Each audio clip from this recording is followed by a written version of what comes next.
Muita gente acha que o TDAH é só miséria, dor, destruição, caos, o Ragnarok, o Sheol. Mas depois que eu comecei a estudar mais a fundo, percebi que era o contrário. TDAHs podem desenvolver habilidades extraordinárias em certas condições. Afinal, tudo na vida tem dois lados, segundo as tradições herméticas antigas.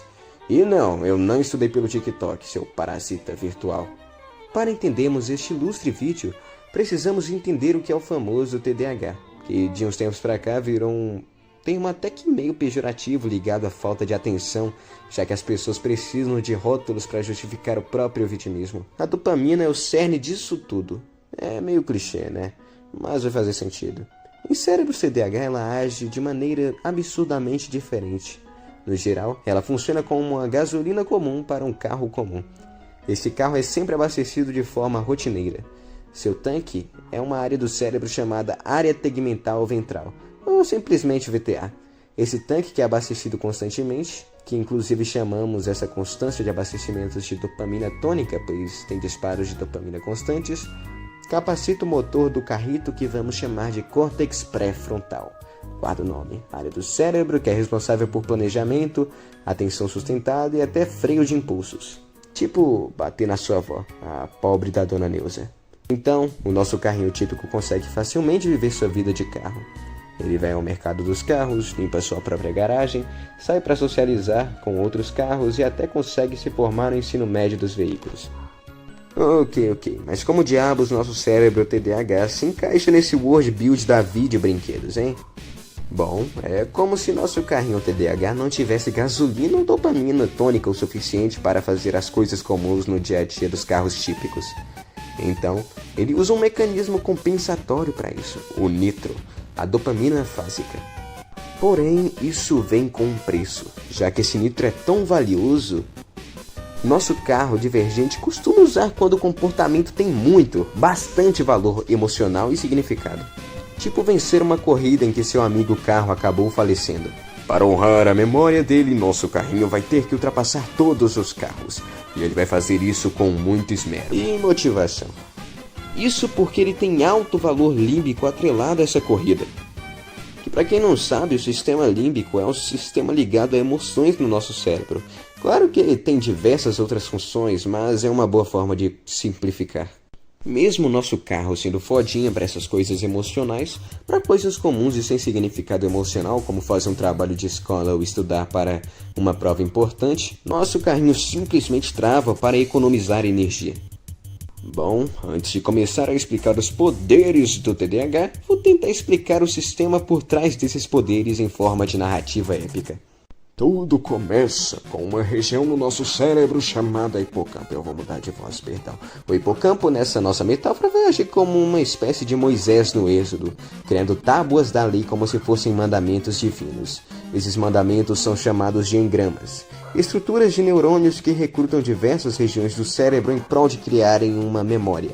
Não somente memórias de vivência, mas também visões de mundo e visões de vida, e ideologias e até mesmo identidade, além de conceituais e de sentidos físicos como olfato e visão. E é até por isso que quando o crítico culinário de Ratatouille prova o Ratatouille, ele volta para a infância. Que referência foda.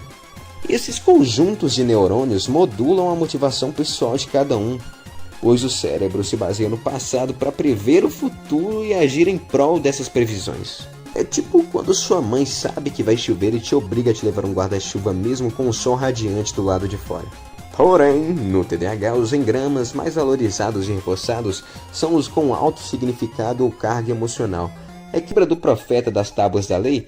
Então, ele enviou os mandamentos para várias regiões do cérebro usando os engramas que eu tinha explicado antes. Uma dessas regiões é uma área conhecida como córtex cingulado anterior, ou ACC. Essa área vai agir como um general de guerra, pois a função dela é perceber erros que desafiam as tábuas da lei e o modelo de mundo interno que você fez com seus engramas. É como se um reino rival comesse queijo, porém na sua pátria amada comer queijo é uma blasfêmia imperdoável. Essa que desafia seu modelo de mundo interno, suas tábuas da lei. Por isso que só pegar 5 quilos na academia desafia completamente seu sonho de ser um Mr. Olympia, e você tenta pegar 200 no primeiro dia, sofrendo uma lesão gravíssima.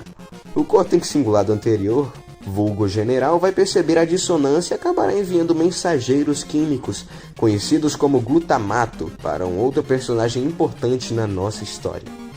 O ilustre e magnífico Núcleo Accumbens, ou sacerdote-chefe. Ele vai analisar as pelejas do general, checando sempre pelo viés das tábuas da lei. Se o Núcleo Accumbens achar que vale a pena atacar o alvo, sempre analisando pelos engramas, ele irá enviar mensageiros químicos para o rei. Mensageiros esses que podem ser glutamato e GABA. E por fim, o rei, que antes nós havíamos chamado de área tegmental ventral, sim, ele mesmo, o tanque de combustível do nosso carrinho, enviará tropas para os generais do córtex pré-frontal. Lembrem-se, o motor do carro que agora está recebendo altas doses de nitro e dopamina fásica. Só que uma coisa que eu não disse ainda é que, dependendo do nível de dissonância que o córtex cingulado anterior perceber, o TDAH pode desenvolver algumas incríveis habilidades, essas que farão quem saber ativá-las para executar no puro hack. A primeira dessas capacidades é a curiosidade absurda.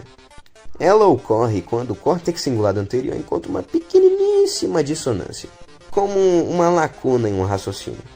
Após detectar esse grau de dissonância, o mecanismo explicado anteriormente é ativado em prol de atualizar a coerência interna. Na nossa metáfora, seria como um pequeno vilarejo inimigo.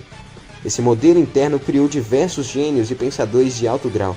Isso de Sócrates, Isaac Newton, Einstein e até o cara que descobriu o fogo. Sim, desse mecanismo também nasce um hiperfoco.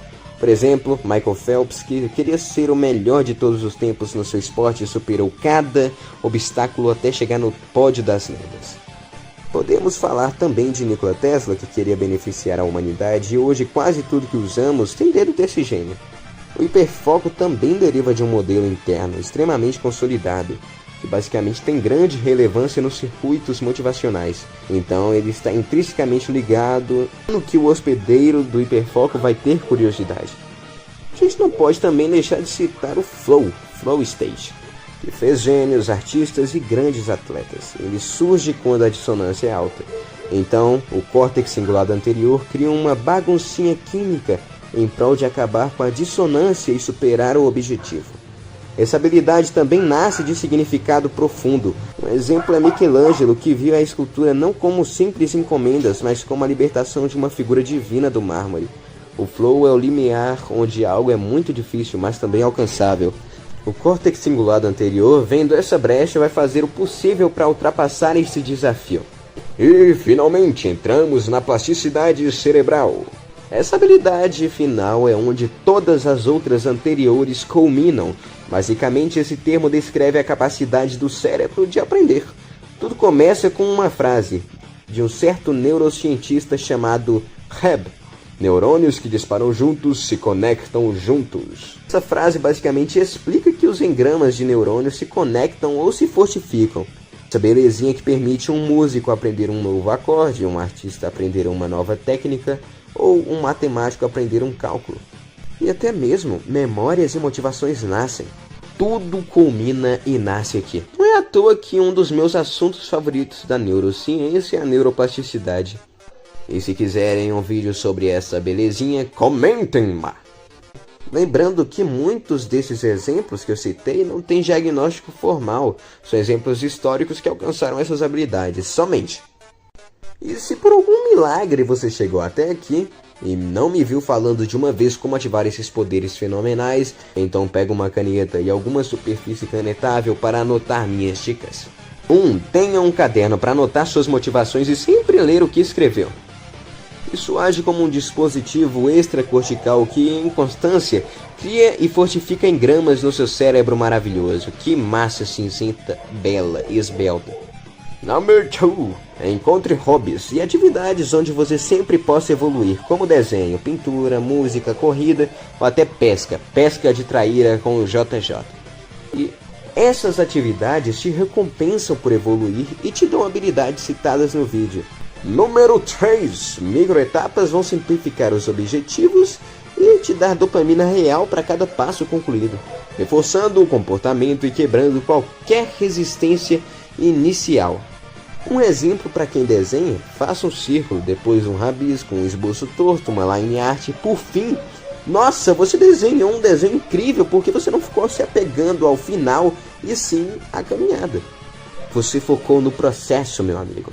Aliás, queria dizer que isso não é nenhum diagnóstico para TDAH e que nem todo TDAH funciona da mesma maneira, tá? Bom, essas são minhas dicas. Meu nome é Selvagem, um cara que quer fazer a diferença no YouTube e servir as pessoas com o que eu sei. Se os senhoritos e senhoritas curtiram o meu vídeo, peço humildemente que se inscrevam no canal e curtam o vídeo porque tem muita coisa vindo aí. Obrigado a todos e até a próxima. Bye bye.